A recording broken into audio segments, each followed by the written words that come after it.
Good morning, the news at dawn. The headlines. Federal government opens second Niger bid today.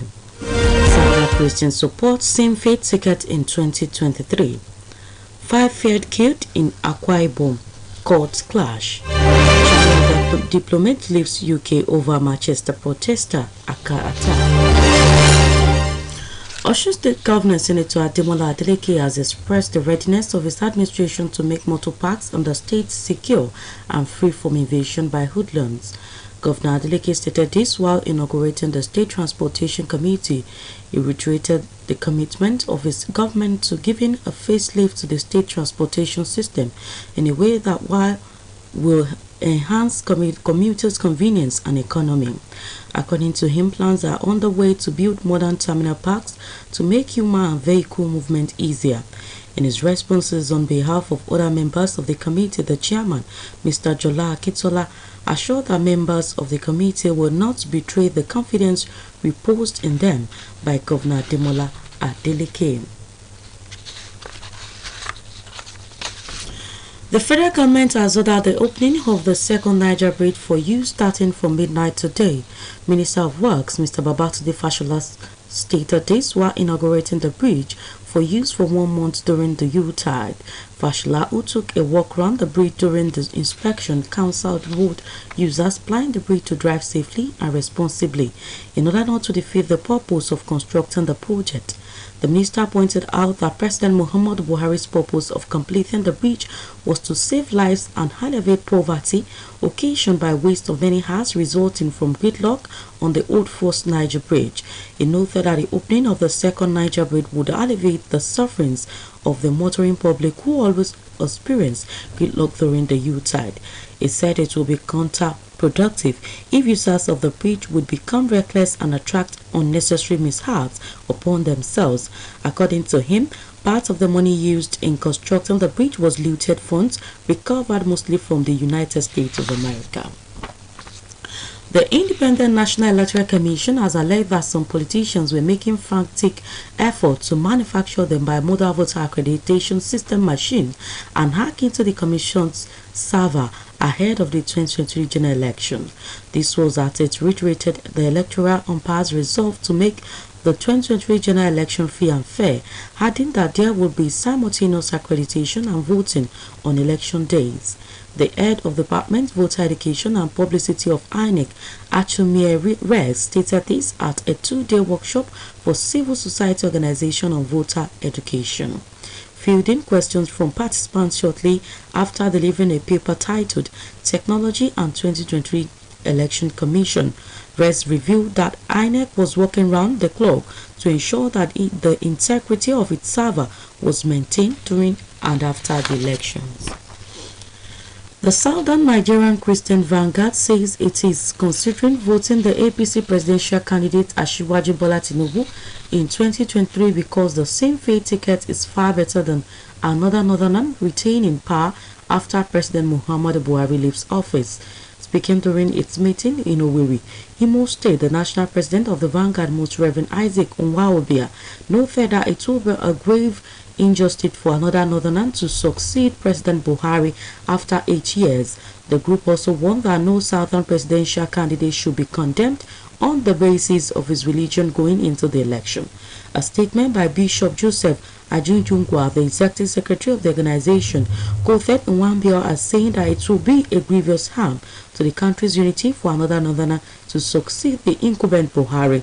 He raised concerns over insecurity in the country, noting that it was a major threat to the forthcoming elections. National Association of Blind NAB has threatened to embark on a protest over what it termed discriminatory policies of the Central Bank of Nigeria and other related issues, debilitating the progress of the visually impaired Nigerians. The association laments that despite the passage of the Disability Act in 1999, persons with disabilities still report discrimination from different financial institutions across Nigeria. Speaking at a press conference, the national president of NAB, Ishiyaku Adamu, said the CBN's discriminatory policies limit the economic aspirations of the people with with persons with disability and create unnecessary barriers to meeting the target of the Sustainable Development Goals by the country.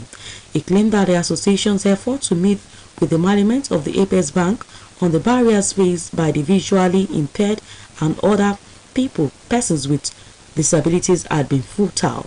He called on the President Muhammadu Buhari to assent to the newly passed copyright bill to remove legal barriers for persons with print disabilities.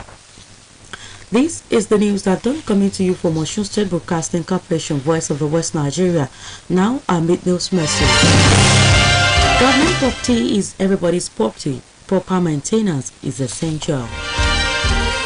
Government enforcing the 5-day sit-at-home order by a Biafra separatist have set ablaze a vehicle and some motorcycles at Nwapu Market in Dufa, alike in equal local government area of Ebonyi State. Residents said the gunmen who were putting on black attires with a hood stormed the market, which is few meters away from the deputy governor's house, and Alex Ekweme Federal University, shooting sporadically. They allegedly ordered traders and shop owners to vacate the market and observe the sit-at-home, while one person said to be the driver of a vehicle set ablaze by the suspected terrorists was shot on the hip as he attempted to put out the fire. It was learned that the development disrupted activities in and around the market as traders and passersby fled the scene. Commander of Ebubehagu Security Outfit Friday Nanu Ujo confirmed the attack, saying the attackers are not members of the indigenous people of Biafra IPOB, but hoodlums who invaded the Nkwabu markets to rob traders of their belongings. However, Ebonyi Police spokesperson Chris Ayawu said he was not aware of the incident and promised to get details. The sit-at-home was declared by one Simeon Ella, who is based in Finland, but IPOB disassociated itself from the order, likewise its leader Nnamdi Kanu. Delta Police Command says it has neutralized a suspected kidnappers and rescued a victim in the state.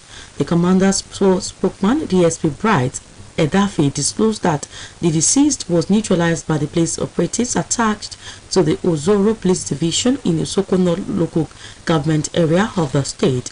He noted that the suspect shot at the victim at his residence on Owenogbo Road. Ozoro forced him into the trunk of his car and whisked him away, adding the unrelenting police operatives went after them and successfully neutralized one of the suspects while 3 others escaped. DSP Edafe said the kidnapped victim was rescued and taken to the hospital for treatment, while his vehicle and one locally made cut-to-size double-barrel gun were recovered, just as efforts to apprehend the fleeing suspects were ongoing. The police have taken over the popular Ibom Plaza, a recreational center located in the heart of Uyo, the Akwa Ibom state capital, after 5 persons were reportedly killed and others badly injured in a court clash. It was learned that 2 rival courts group, the Kings and the Mafians, clashed, and the bloody encounter lasted for about 2 hours, while the situation could not be contained until police operatives and a detachment of soldiers standing guard at the plaza area intervened. A tricycle operator, Aneka Akpanyang, who spoke to journalists, linked the remote cause of the violence to a minor disagreement at a betting shop along High Court Ekpene Road by the Plaza area, recalling that the incident triggered the old animosity between the rival groups. The police confirmed the incident but could not volunteer information on the casualty figures on a statement on Wednesday by the police public relations officer, SP Odiko Magdon. China has removed 6 officials from Britain, including one of its most senior UK diplomats, 2 months after violence at its Manchester consulate. The UK had requested the officials waive their right to diplomatic immunity to allow detectives to question them about October's incident. Foreign Secretary James, however, expressed his disappointment that none of the 6 would now face justice. China's decision to remove the diplomats is seen by some as an attempt to de-escalate the dispute and avoid further tit-for-tat exchanges between it and the UK. The spokesman for the Chinese embassy in London said the UK had failed to protect its staff, adding it had launched its own representations with Britain over the incident.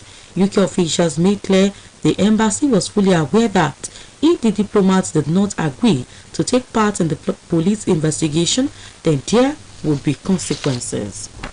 To end the news at dawn, here again are the major points. The federal government has ordered the opening of the second Niger bridge for use starting from midnight today. The Southern Nigerian Christian Vanguard has said it is considering voting the APC presidential candidate Asiwaju Bola Tinubu in 2023 because the same faith ticket is far better than another northerner retaining power after President Muhammadu Buhari leaves office.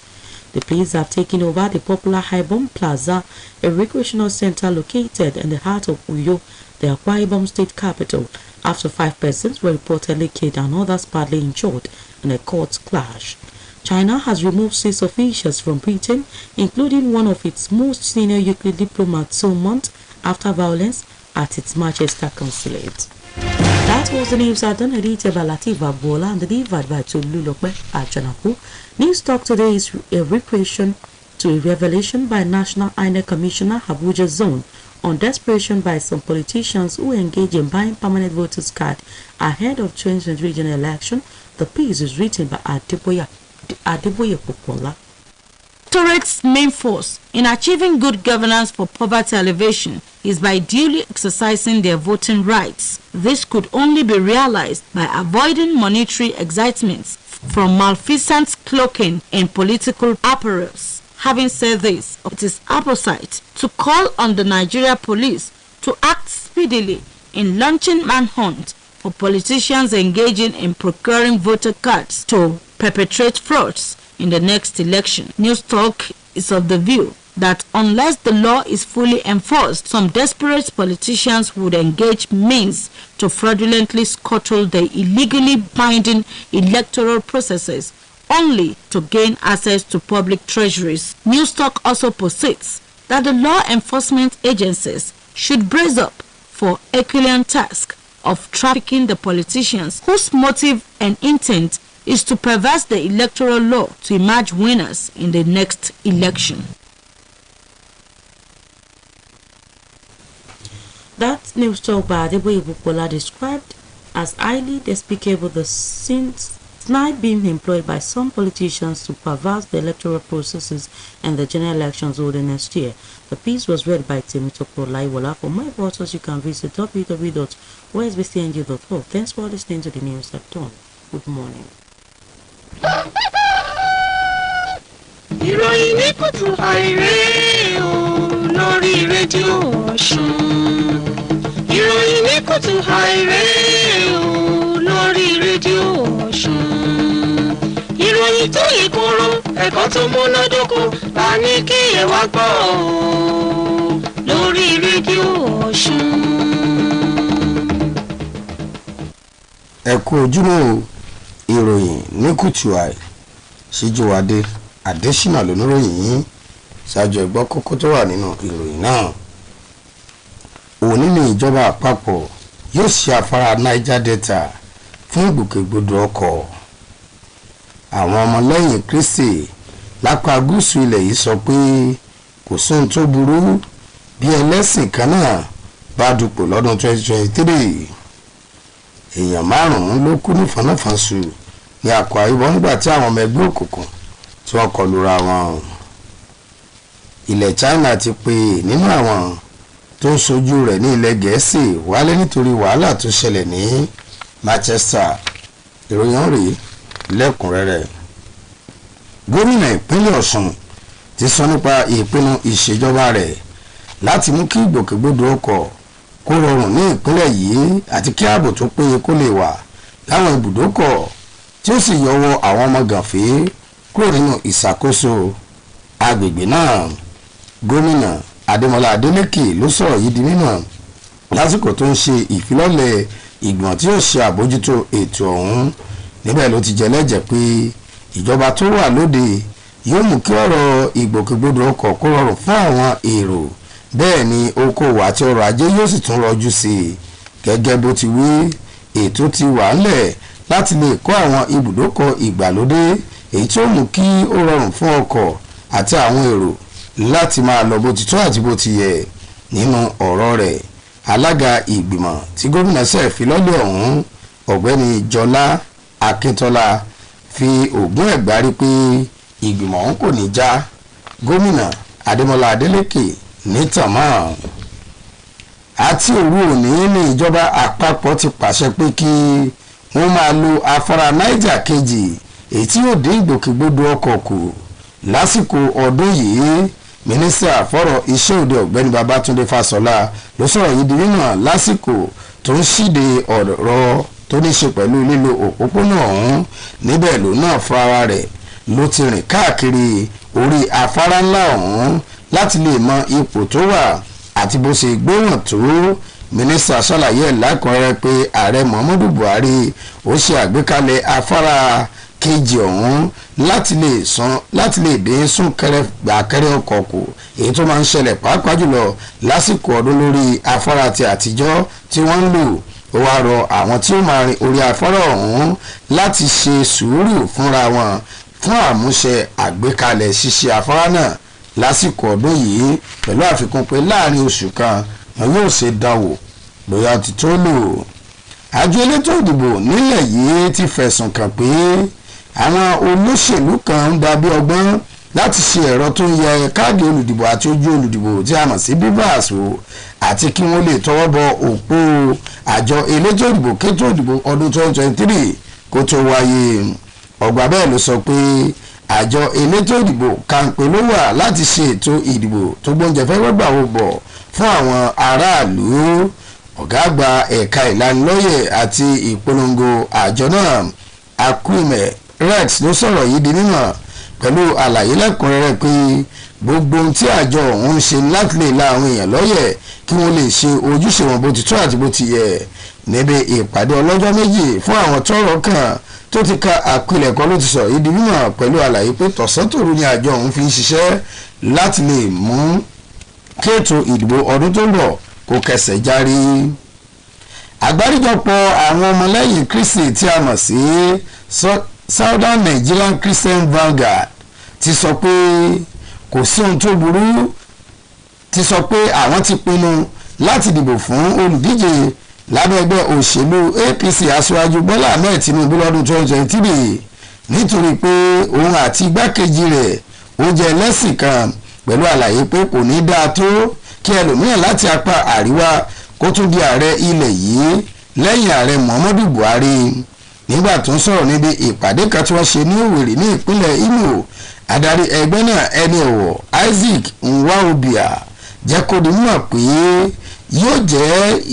yóò tàpá sí àgbékalẹ̀ ìlànà kan kò ju ìkan lọ èyí tí ilẹ̀ yìí ń ṣàmúlò tí wọ́n bá lè tún dìbò fún ààrẹ láti apá àríwá orílẹ̀-èdè Nàìjíríà.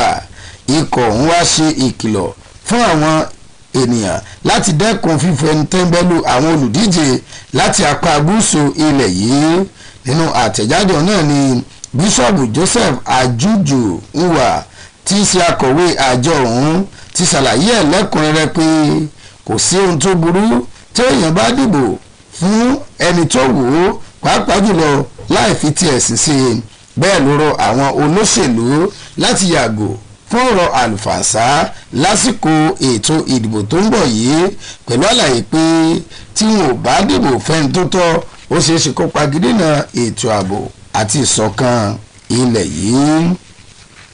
Ẹgbẹ́ àwọn tó ní ìpèníjà ojú lórílẹ̀‐èdè Nàìjíríà ti mú mọ̀rùmọ̀rù láti gùn lé ìfẹ̀hónúhàn lórí àgbékalẹ̀ ìlànà mágbówórìn mọ́ èyí tí báńkì àpapọ̀ ilẹ̀ yìí tó ń sọ́nà nítorí pé wọn ò mú àwọn ọmọ ojú ọ̀nà náà.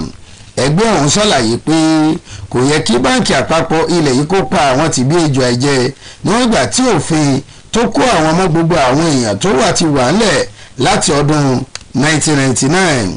Nígbà tó sọ̀rọ̀ níbi ìpàdé oníròyìn adarí ẹgbẹ́ náà Isiaku Adamu ṣàlàyé ẹlẹ́kùnrẹ́rẹ́ pé báńkì àpapọ̀ ilẹ̀ yìí kò tí ẹ̀rọ tí àwọn nínú àwọn ọ̀kan òjọ̀kan àgbékalẹ̀ tí wọ́n ń ṣe lórí ọ̀rọ̀ ètò ìṣúná ilẹ̀ yìí àti pé ìgbésẹ̀ wọn lè pagidínà okòwò àti ọrọ̀ ajé àwọn náà.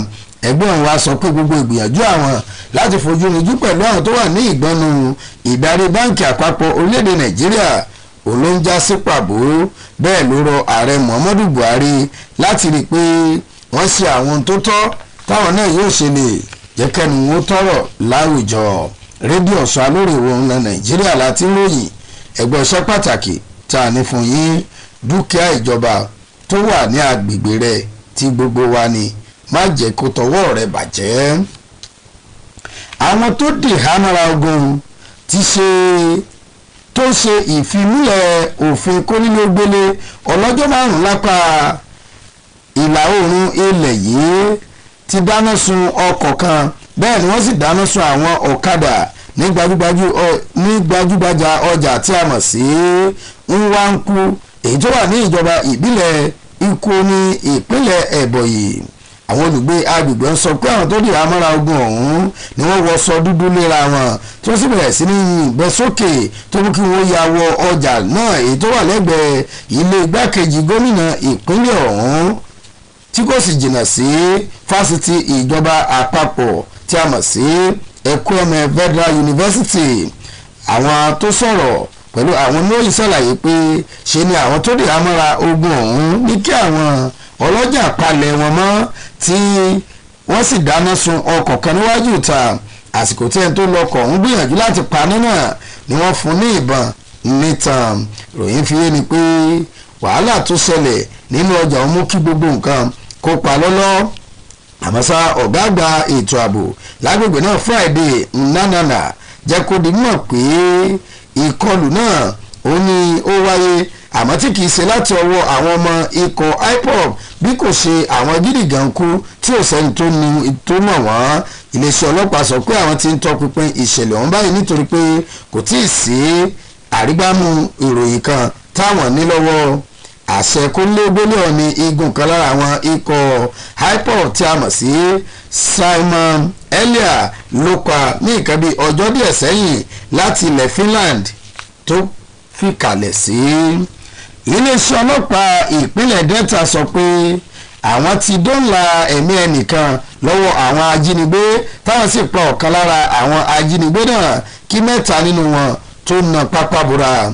òun fi ní láti iléeṣẹ́ ọlọ́pàá ọ̀hún pé títa lólobó tí wọ́n ti lè ta wọn lólobó lásìkò tí wọ́n ń kó arákùnrin kan ní pápá mọ́ra nílé rẹ̀ lágbègbè Òṣòro olómú kí àwọn náà tètè tẹ̀lé àwọn ajínigbé ọ̀hún tó fa ìdojúbọ kọra ẹni èyí tó ń káwọn padà ṣẹ́gun ìwà láabi wọn náà.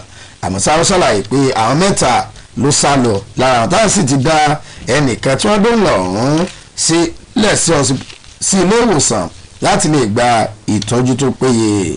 iléeṣẹ́ ọlọ́pàá ti jẹ́ kó di mímọ̀ pé àwọn ti gba ìṣàkóso agbègbè tó jẹ́ gbajúgbajà Ibom Plaza èyí tó wà ní ìlú Uyo ní ìjọba ìbílẹ̀ Akwa Ibom lórí bí àwọn ọmọ ẹgbẹ́ òkùnkùn ṣe pa ènìyàn 5 nígbà tí wàhálà bẹ́ẹ̀lẹ̀ láàrin ara wọn. ròyìn fi yé ni pé ilé tẹ́tẹ́ oní ọ̀rọ̀ orílẹ̀-èdè ayédè ọ̀hún ti bẹ́ẹ̀lẹ̀ tó fa kí wọ́n bẹ̀rẹ̀ sí máa para wọn lágbègbè náà.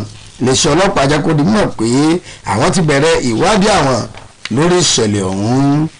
ilẹ̀ China ti ní kí 6 nínú àwọn aṣojú rẹ̀ ní Britain tó fi mọ́ ọ̀kan lára àwọn aṣojú rẹ̀ ní ilẹ̀ Gẹ̀ẹ́sì kí wọ́n sáré wálé nítorí wàhálà tó ṣẹlẹ̀ ní nǹkan bí oṣù 2 sẹ́yìn ní Manchester. ilẹ̀ Gẹ̀ẹ́sì rò pé ó yẹ kí ilẹ̀ China kí wọ́n jẹ́ kí òfin kó mú àwọn ènìyàn ọ̀hún láti lè kojú ìjìyà tó yẹ. àmọ́ ṣá akọ̀wé àjọ ètò ààbò ní ilẹ̀ Gẹ̀ẹ́sì sọ pé ìyàlẹ́nu ló jẹ́ pé ṣe ni wọ́n kàn pé àwọn 6 ọ̀hún padà wá sílé tí ó sì sí pé wọ́n kojú ìgbẹ́jọ́. ilẹ̀ China ní ìrètí wà pé pípè tí wọ́n pè wọ́n wálé ọ̀hún kò sẹ́yìn àti lè dín wàhálà tó ń ṣẹlẹ̀ kù kí wọ́n bá lè túbọ̀ ní àjọṣepọ̀ tó nítumọ̀ láàrin wọn àti ilẹ̀ Gẹ̀ẹ́sì.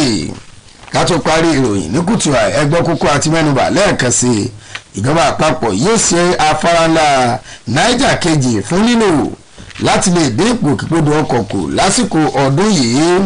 àwọn ọgbẹ́ ẹ̀mẹ́lẹ́yìn kan tí a mọ̀ sí Southern Nigeria Christian Vanguard ti ṣàlàyé pé kò sí ohun tó burú tí wọ́n bá dìbò fún olùdíje ẹgbẹ́ òṣèlú APC nítorí pé igbákejì rẹ̀ wá láti inú ẹ̀sìn kan náà. Iléeṣẹ́ ọlọ́pàá ti gbàkóso gbajúgbajà agbègbè Iban Plaza èyí tó wà ní ìlú Uyo nígbà tí àwọn ọmọ ẹgbẹ́ òkùnkùn tí wọ́n kọlu àwọn èyí tó dẹ́mi àwọn 5 légbodò. Ilẹ̀ China ti ránṣẹ́ pé àwọn 6 nínú aṣojú rẹ̀ ní Britain tá a ti rí ọ̀kan lára àwọn tó ń ṣojú rẹ̀ ní ilẹ̀ Gẹ̀ẹ́sì lápapọ̀ wálé lórí wàhálà tó ṣẹlẹ̀ ní nǹkan bí oṣù méjì sẹ́yìn ní Manchester. èyí ló kún ìròyìn ní kùtù àì Lateef Agboola lólóòtú Síjúwadé Adésínà lóròyìn yìí. èrò tí wàá tòní sọ ìhà tó kọ sí ìgbésẹ̀ ọ̀rọ̀ tí ọ̀kan lára àwọn lọ́gàlọ́gà àjọ elétò ìdìbò ilẹ̀ yìí sọ pé àwọn olóṣèlú kan wọ́n ti ń gbìyànjú láti ra káàdì ìdìbò ṣáájú ètò ìdìbò ọdún 2023. Adébóyè Pópóọlá ló kọ ẹ̀jẹ̀ àbọ̀. àṣírí ìwà aláàbí kan tó tuntun láìpẹ́ yìí tó jẹ́ ìpawọ́pọ̀ ibi àwọn olóṣèlú kan tí wọ́n fẹ́ fi dàmàrú ètò ìdìbò gbogbo ọdún tó ń bọ̀ jẹ́ ohun tó yẹ kó kọ gbogbo ọmọ orílẹ̀-èdè yìí lóminú, pàápàá àwọn tó ń fẹ́ kí ìṣèjọba rere ó wà lórílẹ̀-èdè yìí gẹ́gẹ́ bí ọ̀nà àbáyọ sí ìjákulẹ̀ tó ń bá ilẹ̀ wa Nàìjíríà láti ọdún pípẹ́ wa. àwọn ọ̀gá àgbà àjọ elétò ìdìbò láwọn ìpínlẹ̀ bíi Nasarawa, Kaduna, Plateau àti olúrulẹ̀ yìí ló fi gbé ta pé ìwà táwọn olóṣèlú kan ń wù lẹ́nu lọ́lọ́ yìí léwu púpọ̀, tí wọ́n fẹ́ máa fa àwọn olùdìbò lójúmọ́ra pẹ̀lú fífowóra káàdì ìdìbò alálòpẹ́ wọn nípa gba nọ́mbà ìdánimọ̀ tó ń bẹ lórí káàdì ìdìbò alálòpẹ́ àwọn tí wọ́n bá ti fún ní owó náà tí wọ́n yóò sì lò láti fi ṣèrú ìbò kí wọ́n lè fi jáwé olúborí nínú ìbò ọdún tó ń bọ̀. wọ́n jẹ́ kó yé ni pé ó ti di àwọn èèyàn méjì tọ́wọ́ ti tẹ̀ tí wọ́n bá àwọn káàdì ìdìbò alálòpẹ́ tó jẹ́ táwọn méè lọ́wọ́ wọn lọ́nà tí ò bófin mu nípínlẹ̀ Sokoto àti Kano tí wọ́n sì ti fi ojú wọn balẹ̀ ẹjọ́. gbogbo àwọn tó ń ṣẹlẹ̀ tí àjọ elétò ìdìbò ilẹ̀ yìí ń tú àṣírí ẹ̀ yìí tún jẹ́ kó máa fojú hàn pé síbẹ̀ àwọn olùdìbò kan nílẹ̀ yìí òye sì mọ ọ̀tún yàtọ̀ sósì náà nípa agbára tí wọ́n ní gẹ́gẹ́ bí olùdìbò àti ẹ̀tọ́ wọn lábẹ́ òfin pẹ̀lú káàdì ìdìbò wọn tí yóò jẹ́ kí wọ́n lè fi yan ẹni tó bá wù wọ́n sípò àṣẹ.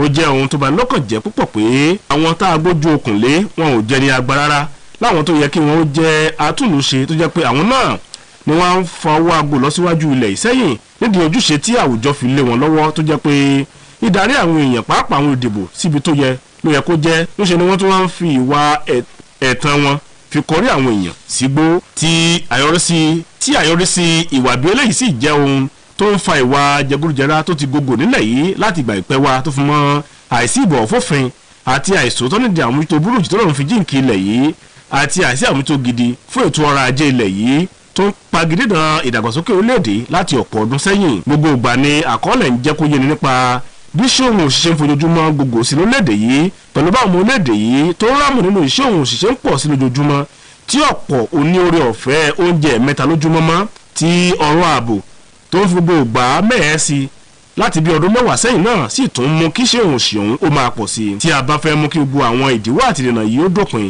ó nílò pé kí a sànà bí a ó ṣe yan adarí tó gbójú òṣùwọ̀n sípò àṣẹ tí yóò lo ìrírí rẹ̀ ọgbọ́n orí àti ìwà dáre tó ní láti fi sin àwọn èèyàn orílẹ̀-èdè yìí gẹ́gẹ́ bá a ṣe ń fẹ́. ìdí sì rèé tí ètò ìdìbò gbogbo tó ń bọ̀ yìí fi ṣe pàtàkì púpọ̀ fún ìfẹsẹ̀múlẹ̀ orílẹ̀-èdè yìí àti gbígbà kúrò lọ́wọ́ àwọn tó ń fọwọ́ aago ìlọsíwájú rẹ̀ sẹ́yìn. ó ń lò pé káwọn orílẹ̀-èdè yìí ó jáwọ́ nínú gbogbo ìwà kò tọ́ tó lè sọ wọ́n di ìránṣẹ́ burúkú fáwọn arìjẹnídìí mọ̀dàrú olóṣèlú tó jẹ́ pé ọ̀nà tí wọ́n ń wá láti dépò ní gbogbo ọ̀nà fún àǹfààní ara wọn ohun tó sì lè mú kí àwọn èèyàn lẹ̀ gẹ́gẹ́ bí òdìbò ó gbára wọn lẹ̀ kúrò nínú iṣẹ́ òun òsì ni kí wọn ó mọ ẹ̀tọ́ wọn tí wọ́n lábẹ́ òfin láti fi dìbò yan ẹni tó bá wù wọ́n láìsí gbọ́dọ̀ torí owó ta ọjọ́ ọ̀la wọn fáwọn olóṣèlú arìjẹnídìí ìbàjẹ́. lẹ́yìn eléyìí káwọn ọlọ́pàá náà tá a nílẹ̀ yìí ó mọ iṣẹ́ wọn níṣẹ́ láti máa ṣèkà ògbèrà rárá bí kò ṣe kí wọn ó máa fi ìgbà gbogbo dọdẹ àwọn olóṣèlú tó bá máa fowó ra káàdì olùdìbò alálòpẹ́ àwọn olùdìbò tó ń bẹ nílẹ̀ yìí tí wọ́n fi ṣèrú nínú ìbò tó ń bọ̀. èrò tiwa tò níwòye pé àfikọ́fin òṣìṣẹ́ ọwọ́ rẹ̀ bí bẹ́ẹ̀ kọ́ àwọn olóṣèlú kan ò ní yé fẹ́ máa wá ọ̀nà àlùmọ̀kọ́rọ́ yín láti ṣèrú nínú ìbò láti lè fi dé ipò àṣẹ. ìdí rèé tẹ̀rọ tiwa tò ní fi wá ké sí gbogbo àwọn oníkọ̀jìkọ̀ aláàbò láti sásòkò tó wọn gírí láti fi dọdẹ àwọn olóṣèlú tí wọ́n wọ́ ohun ò mọ́ láti lè fi gba ilẹ̀ sílẹ̀ lọ́wọ́ àwọn oníṣẹ́ ibi àti fífi dáàbòbò òfin ìdìbò ilẹ̀ yìí kó lè jẹ́ pé àwọn tó bá kójú òṣùwọ̀n tí gbogbo òlú yàn fúnra wọn tí wọn yóò darí ilẹ̀ yìí bá a ṣe ń fẹ́ ni wọ́n gbogbo àwòrókè nínú ìbò tó ń bọ̀. èrò tiwa tí ẹgbọ́n tàn ládébòye púpọ̀ lákọ̀ láti sọ ìgbésẹ̀ tó kàn fún bí àjọ elétò ìdìbò ṣe fi ẹ̀sùn kan àwọn olóṣèlú pé wọ́n fẹ́ máa ra káàdì ìdìbò fún ọdún tó ń bọ̀. Adéníyì Akérèmádé òun ló tu náà ló kà mọ́ kí ẹ̀kú ìmúra sí òní.